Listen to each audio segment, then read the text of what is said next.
20 years ago, Michelle Anglin, a local real estate agent, attacked and killed by a sexual predator while showing a home in North Phoenix. And now 2 decades later, we wanted to know what is being done to protect realtors, female realtors, and all realtors for that matter. ABC 15 taking action with some tips and advice. And so we're here with Dr. Cindy Scott, joining us, of course, so much time in law enforcement, but this was also your sister. Correct, yes. 20 years later, still there? Do you still feel it? Absolutely, and part of it is when tragedies happen, I know they happen to other people as well, you expect change or something to come out of this, this horrific event. And it's disheartening to know that 20 years have gone by and the industry hasn't changed. So it makes you feel like women are expendable to some regard, that you should be able to earn a living, to have this great job, and to be safe. And employers should have to take responsibility for providing a safe work environment for the employees. When you talk about real estate, we were talking about this amongst ourselves this morning, talking about this story. Oftentimes you're almost like independent contractors. I mean, you work for companies, but obviously you're out and about alone often. What should companies do? How should they protect their employees in this type of work? It's interesting because you have resale agents, then you have new home sales agents.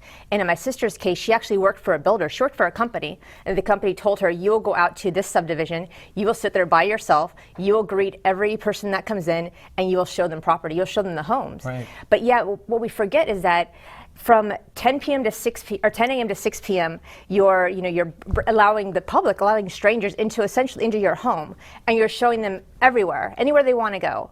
But yet, as soon as you leave at 6 p.m., you go home at 6:15.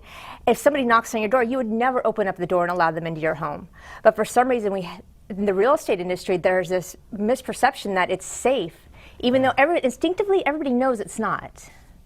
Do you think there needs to be some sort of legislation to change this? What can the government do, perhaps, and then what can people who work in the industry do? There's two things. Yes, legislation. I think Arizona Board of Realtors. We certify the agents.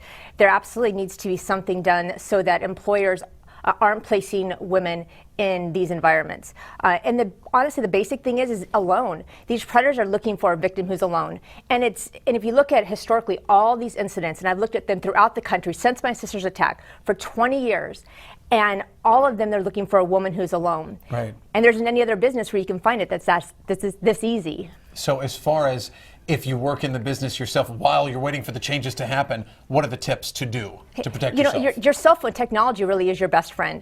So you want to have the allure that you're not a victim, so you're not alone by yourself.